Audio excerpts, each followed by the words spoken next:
Assalamualaikum everyone. Welcome back to my channel. This is Mokta Daily Vlog থেকে। কেমন আছেন সবাই? আশা করি ভালো আছেন। আলহামদুলিল্লাহ আমিও খুব ভালো আছি।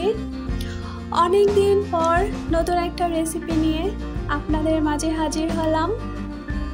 তাই কথা না বাড়িয়ে শুরু করা যাক। আজকের রেসিপিতে থাকবে ঘরোয়া পদ্ধতিতে খুব সহজে এবং সহজ পদ্ধতিতে বিরিয়ানি রান্নার রেসিপি। বিরিয়ানি রান্না করার জন্য এখানে যে উপকরণগুলো লাগবে আমি নিয়েছি জিরে গুঁড়ো, আপনারা চাইলে আলগা জিরেগুলো নিতে পারেন। তার মাঝে হচ্ছে গরুর দুধ, এখানে আমি লিকুইড এবং প্যাকেট দুটাই ইউজ করেছি। বিরিয়ানি রান্নার জন্য এখানে আমি ব্রয়লার মুরগিটা ইউজ করেছি। ব্রয়লার মুরগিটা আমি ছোট ছোট সাইজ করে কেটে নিয়েছি। বিরিয়ানি রান্নার ক্ষেত্রে যে কোনো মাংস ছোট ছোট সাইজ করে কেটে নেওয়া হলে মাংসের ভিতরে মশলাগুলো খুব ভালোভাবে প্রবেশ করে। এখানে আমি রাঁধুনি রেডিমিক্স বিরিয়ানি মশলাটা ব্যবহার করব। আমার কাছে বিরিয়ানি রান্নার ক্ষেত্রে এটাই সহজলভ্য মনে হয়।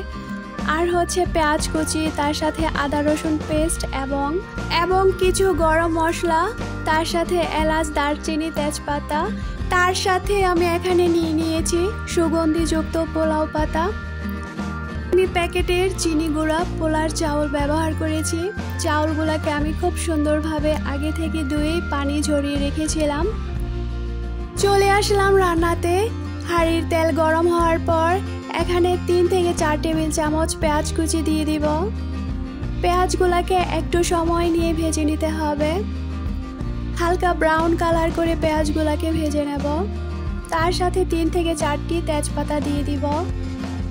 ভিডিওটির এই পর্যায়ে যারা এসেছেন সবার কাছে রিকোয়েস্ট থাকবে লাইক দিয়ে ভিডিওটি কন্টিনিউ করার জন্য।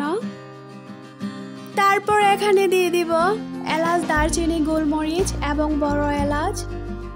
গরম তেলে দারচিনিগুলা হালকা একটু ভেজে নেব, তাহলে খুব সুন্দর স্ট্রং ফ্লেভার বের হবে।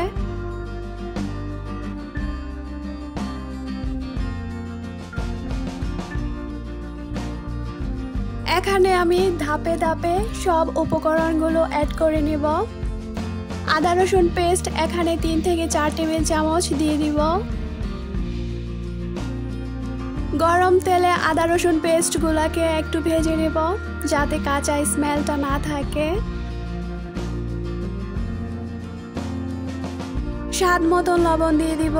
এখানে আমি 1 চা চামচ লবণ দিয়ে দিলাম, পরবর্তীতে লাগলে আবার দেওয়া যাবে।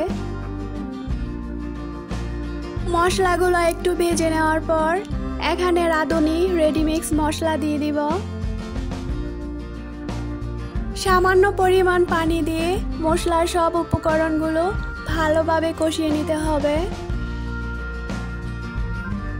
এখানে আমি পরিমাণ মতন প্যাকেটে জিরে গুঁড়ো দিয়ে দিব।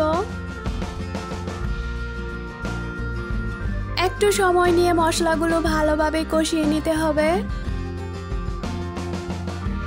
বিরিয়ানি আমরা অনেকেই অনেকভাবে রান্না করে থাকি। আজকে আমি আপনাদের মাঝে একই পাতিলে বিরিয়ানি রান্নার A to Z রেসিপি খুবই সহজভাবে তুলে ধরার চেষ্টা করব। কিছুক্ষণ সময় নিয়ে মশলাগুলা কষানোর পর আমার মশলাগুলা পারফেক্টলি ভাবে কষানো হয়ে গিয়েছে। এই তো দেখতেই পারছেন তেলগুলা ভেসে উঠেছে উপরে। এখন আমি মুরগির মাংসর কাটা পিসগুলা দিয়ে দিব। মাংসগুলোর সাথে মশলাগুলা খুব ভালোভাবে মিশিয়ে নিতে হবে।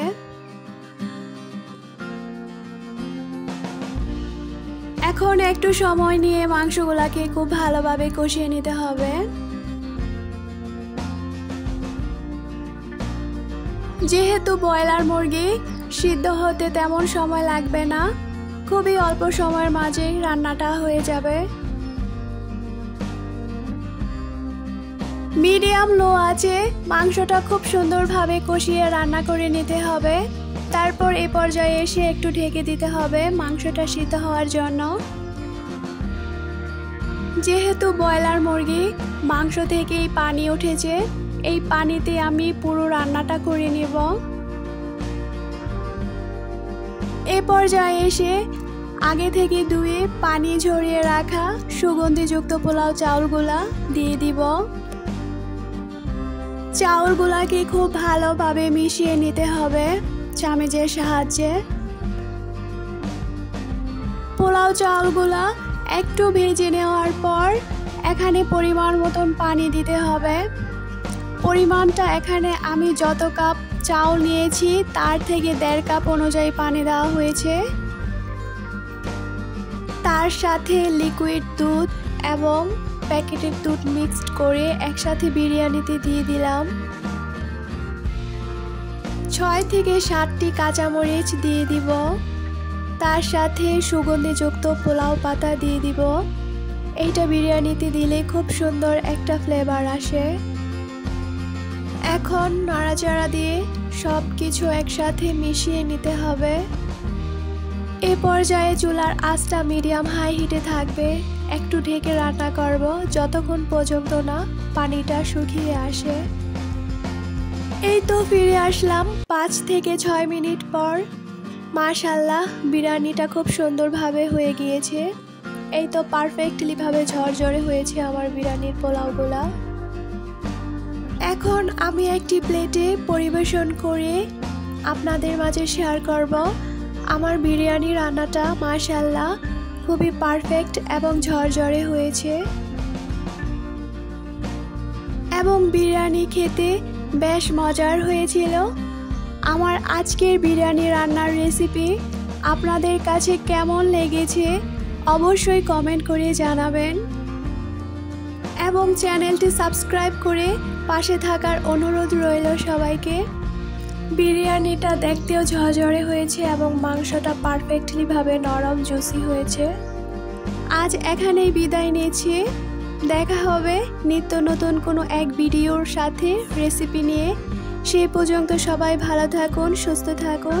সবার জন্য অনেক অনেক ভালোবাসা রইল। আসসালামু আলাইকুম।